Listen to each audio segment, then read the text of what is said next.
Hello, good morning po sa inyo lahat. Welcome back muna sa ating YouTube channel. Ayan, patay na ang ating mga veteranong militar o kasundaluhan na retirado. Umalma na. Ako, George Garcia. Patay ka dito. No? May kalalagyan ka dito, guys. Nagbabala na sila para sa COMELEC na hindi maayos na yung pamamalakad dyan, no? Dahil nasusulsulan ka ng iyong amo. Kung sino man yung amo mo, nako, mag-isip-isip ka, George Garcia. Tandaan mo to, taong bayan ang kalaban mo rito. So ayan, pakinggan natin at panoorin ang video ng mga galit na mga retiradong sundalo. May buwelta ang grupo ng mga retiradong militar at mga abogado laban kay COMELEC Chairman George Garcia, kasunod na mga umano'y irregularidad sa nakaraang halalan. Panawagan nila ngayon ay isang revolusyon na hindi armado, kundi sa mismong sistema ng eleksyon sa bansa. Narito ang balita ni Jason Rubrico. Chairman Garcia, ang kapal ng mukha mo. Yan ang maanghang na pahayag ni retired Colonel Segundo Metran sa isang press conference na isinagawa ng mga retiradong opisyal ng militar at ilang abogado laban kay COMELEC Chairman George Garcia. Ayon kay Metran, hindi nasasagot ng COMELEC ang umano'y mga anomalya sa katatapos na 2025 midterm elections. George Garcia, at ikaw pa ang umupo sa 2028, magkasubukan tayo. Subukan lang natin ang tapang mo at tapang ng taong bayan. Kabilang sa mga tumindig kasama ni Metran ay si Attorney Harold Respicio, Vice Mayor-elect ng Reyna Mercedes Isabela na noon pa man ay lantad na sa pagbatikos sa mga umano'y irregularidad sa eleksyon.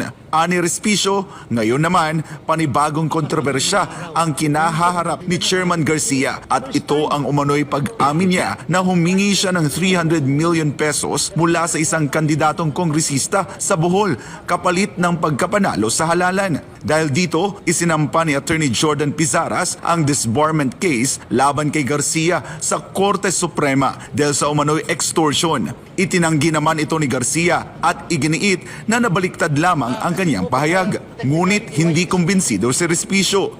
Pero sabi ni Chairman George Garcia na misunderstood daw siya. Sir, hindi nga. Kasi kapag papakinggan mo, kailangan mo ng 300 million pesos para manalo. Parang extortion ano? Pero misunderstood daw si Chairman.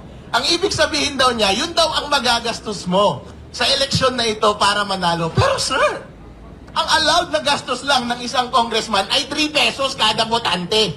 At 300,000 lang ang botante doon sa distrito niya. Ibig sabihin, ang gastos 900,000 lang dapat. Bakit mo sinabing 300 million?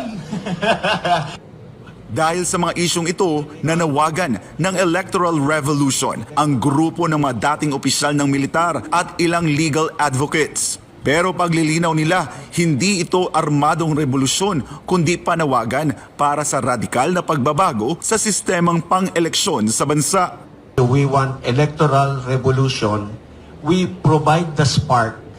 Ang aming buong pag-asa, magtutuloy-tuloy yung fire. Hindi yung putok kami ng putok, walang nangyayari. Gusto lang po naming pukawin yung damdamin ng ating mga kababayan. Gusto namin ng pagbabago sa halalan dahil ito ay isang mahalagang haligi ng ating kalayaan, ng ating demokrasya. Kailangan po nating bantayan. Isa sa mga pangunahing itinutulak ngayon ng grupo ay ang hybrid election system na ayon sa dating opisyal ng gobyerno na si Greco Belgica ay mas transparent, mas credible at mas kapani-paniwala. Talking about a hybrid blockchain system of election for 2028 para hindi na ho mangyari yung nangyari today. Ibig sabihin, transparent and mas credible. Nakikita kasi nating lahat at nasusubaybayan ng transmission ng boto. Sa presinto, nakikita na natin, ang mga watchers natin, ito talaga ang boto. Kaya pag i-transmit, alam natin na kung tama or mali yung i-transmit. Ayon sa panukala, magkakaroon ng manual counting sa mga presinto sa harap ng media at watchers. Matapos ito ay automated transmission na lamang ang susunod at ang mga datos ay ilalagay sa isang digital ledger na hindi nabubura at bukas sa publiko. Dagdag pa ni Belhica, pinag-aaralan na ng kanyang legal team ang posibilidad na questionin sa Korte Suprema ang constitutionality ng fully automated elections. Para sa Diyos at sa Pilipinas Kumhal, ako si Jason Rubrico, SM9 News. No, maraming salamat sa inyong panonood. Pa-like and share naman nating channel. Ayan, maraming salamat po sa inyo, sa ating mga kababayan. Sumusuporta kita Rich Duterte. Maraming salamat po. Bye-bye!